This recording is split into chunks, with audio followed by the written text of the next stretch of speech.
Hey Humanities class, today was a great day. I am so proud of all of you. We made it through almost everything in my notes, and now that you have made it home and you won't be scared anymore, I will show you that it was a lot of notes. So I did have a lot I was hoping to cover, and because of you all participating so well and having such respectful behavior, we were able to make it through almost all of it.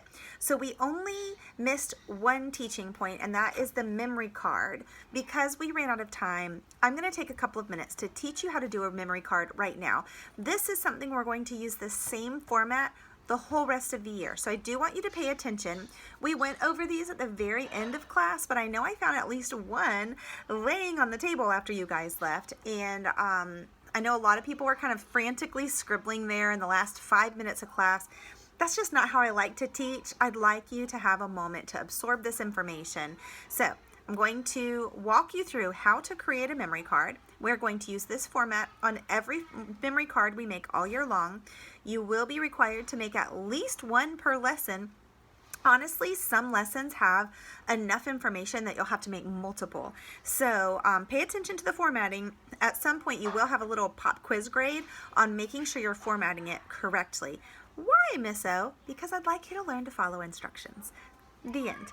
Okay, so here's how to format a memory card, and this is exactly what I want yours to look like, although your words and your picture may be different. Now, I'm not sure if this is showing for you backwards or not. Cameras and then uploading to the internet is always a little funny, so if it looks backwards, just use your imagination. The front of the card should have the title at the top and then a picture of any kind. So I just really quickly sketched an earth. My title is Creation. Lesson 1 of Mystery of History is about creation. So the front of the card is going to have your title of the card and or the title of the lesson, and then a picture that you draw that just helps you remember it. You can make that as detailed as you'd like. You can draw stick figures. You could cut pictures out of magazines. I don't care. So just want you to do whatever helps you remember this topic, right? And so that when we're laying them out in order and reviewing with them, this will be a tool for that. Front of the card. Then you flip the card over, and on the back side, I'd like some very specific information in very specific places. First, in the top left corner, you're going to have Volume 1A. That's because we are likely going to continue using Mystery of History, and you'll have a set of these cards for each course, and I'd love for you to continue to review with the cards over multiple years. So we are going to put Volume 1A in the top left corner.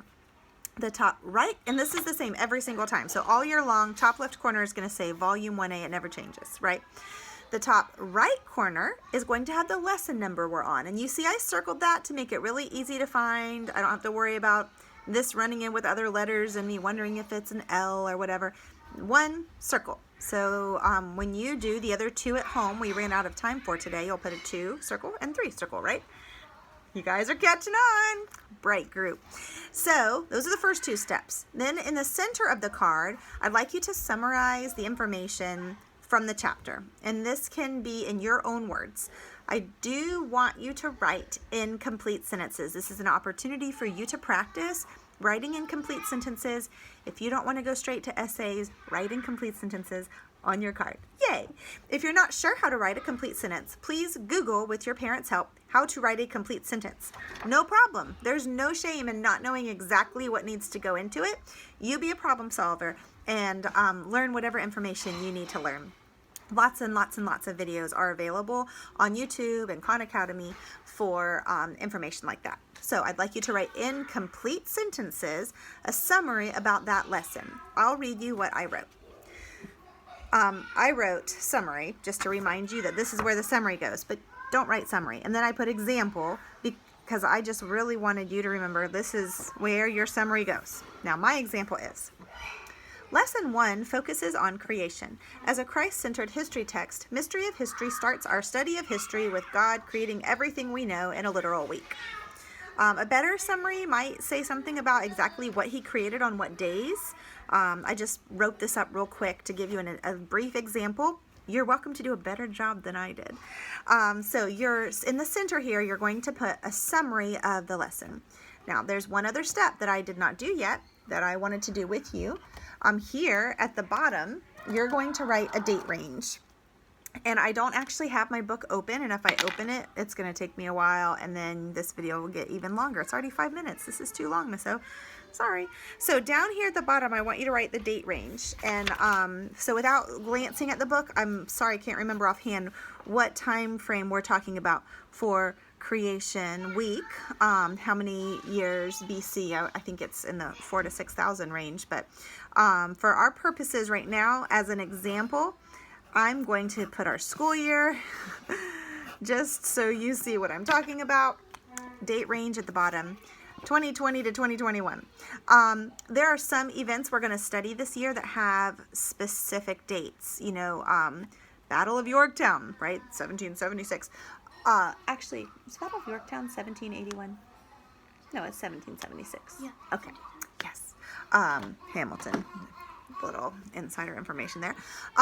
So if you have a specific date, my birthday, April 10th, 1980, I would put that right here across the bottom. But if it's something in ancient history, we often don't know a specific date.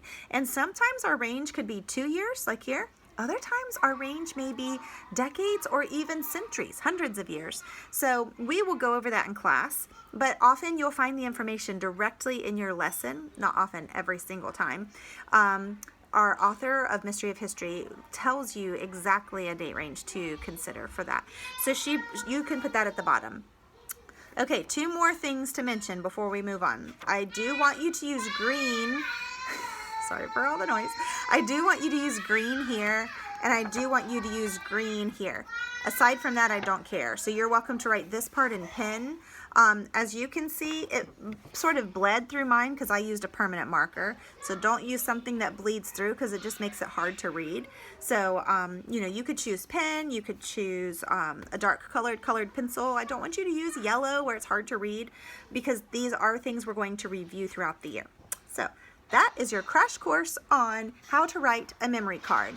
Title from the lesson, picture, whatever you'd like that helps you remember, as detailed as you'd like, but please do put a little effort into it so I can tell that you're making an effort to do something that will help you remember the lesson.